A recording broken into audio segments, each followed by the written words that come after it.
Malaysia apparently was put under pressure to allow the black boxes to be flown to Farnborough in England. They surrendered the evidence. Sorry? They have surrendered their own evidence. Yes, that's true. Instead of, because there are other possibilities. And interestingly, at the conference in Kuala Lumpur, this colonel was also... Okay. Hi. Hi.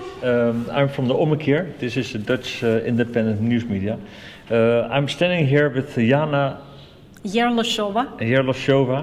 She has been here with the Call for Justice presentation about MH17. Ja, ik praat een beetje Engels nu, gewoon voor de Nederlandse kijkers. Ik moet wel, zij praat alleen maar Engels en Russisch en ik praat geen Russisch, dus het gaat in Engels.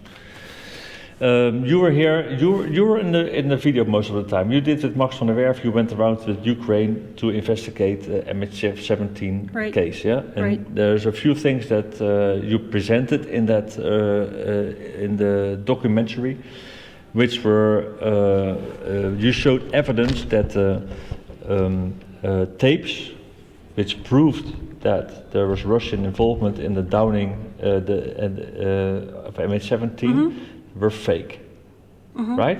Yeah, there were conversations between the rebels, that were put by SBU on YouTube, on their channel, official channel, a few hours after the crash. So it was they were very fast to do it.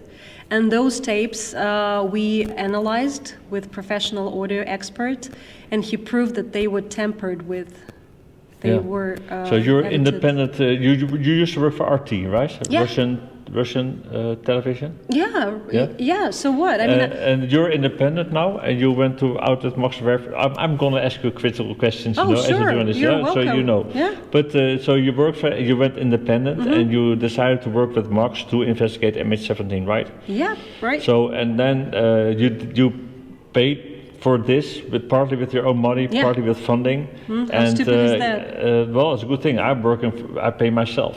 Yeah, but I was hoping, that at least Russian media would buy a documentary on such an important subject, and we were able to achieve a lot of, important things.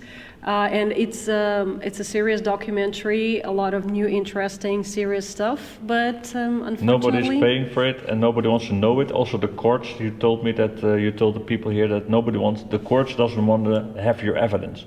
Bellingcat is an independent person, a civilian, who brings in evidence that the courts accept, but your evidence is not being accepted. Bellingcat is a mystery to me, seriously. I don't understand how some kind of organization where people are not even real experts, but their findings are accepted by the official investigation, by real experts, who are supposed to do the job. Yeah, for me, it's very weird because Bellingcat was debunked, a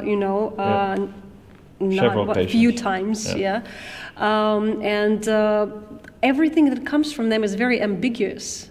They say, believe us. They don't give you raw data so that you can really recheck, their findings. But they say, believe us, we have it. Yeah. So the evidence with the tapes, it came from them, right? The tape that of the Russian-speaking people who shot the rocket. No. It's SBU. It's so phone SBU. taps. That they come. The only source is SBU.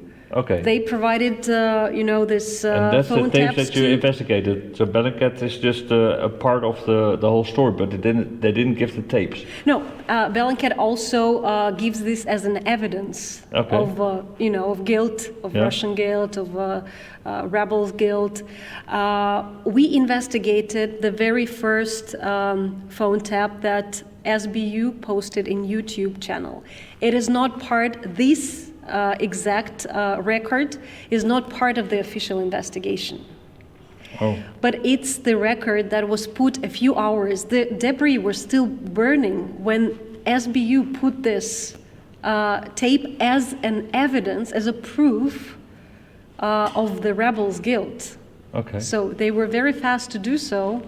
We now know that these tapes are tampered with, so why would they do that? But the tapes are being accepted as evidence in the court. The rest of the tapes, there are quite a few conversations, about 20 other conversations SBU provided to GIT.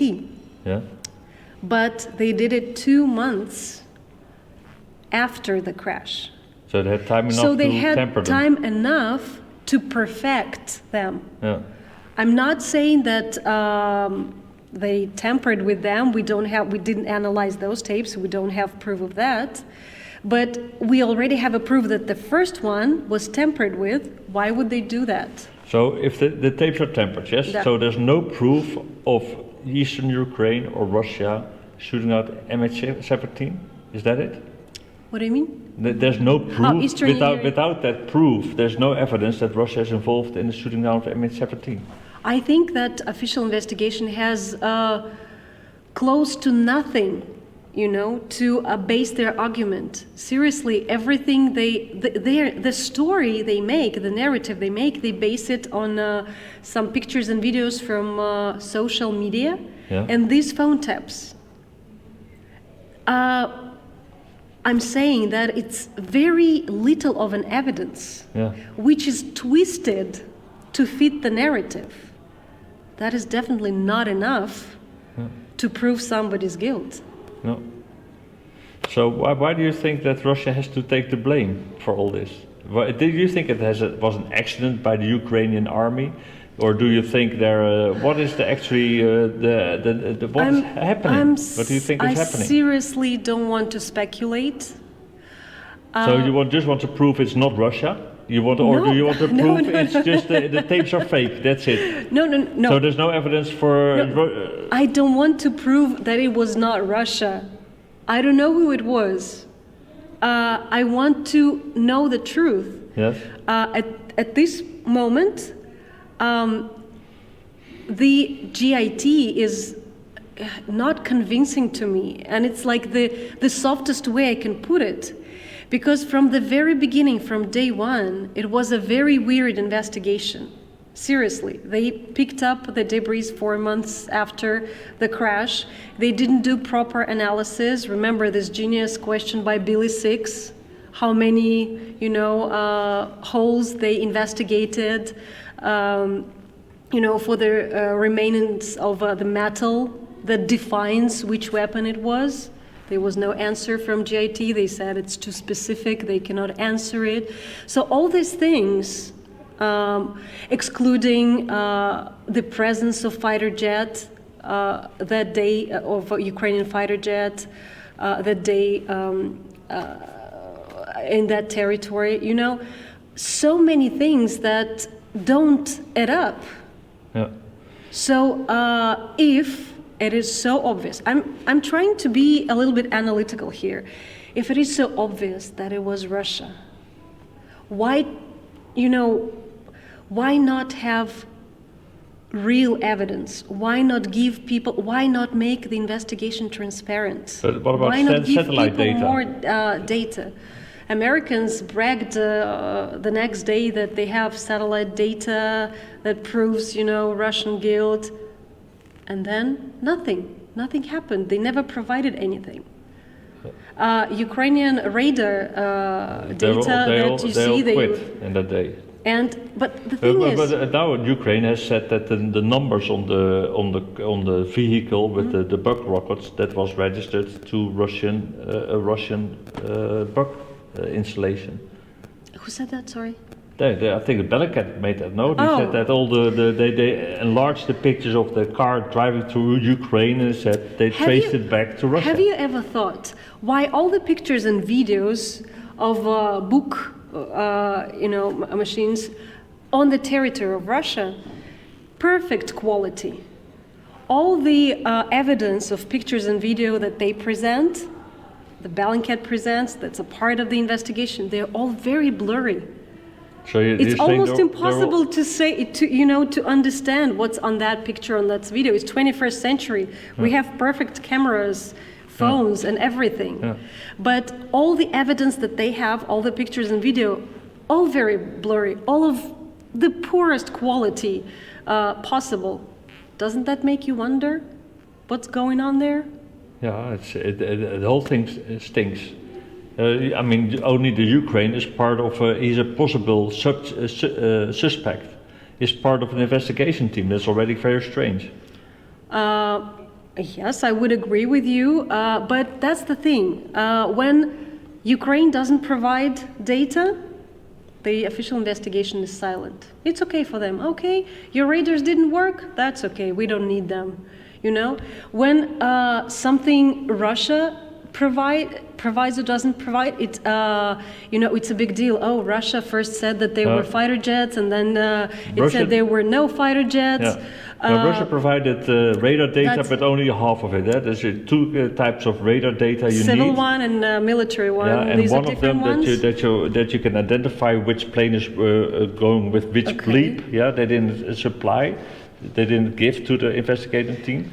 They didn't give military radar data, I believe, but also that's very tricky, you know. Why would Russia provide its military radar data? Well, seriously. To prove they're innocent, or oh, to really? prove that it was Ukrainian airplanes that's a in the very sky? tricky thing. But then Russia goes ahead and provides GIT with information that the missile that they presented, the number of the missile, it belongs to Ukraine. What does official investigation do? Nothing. They keep silent. They ignore so Russia Russian information. provided information that the bug, a rocket that supposedly has shot down MH17 was sold to Ukraine.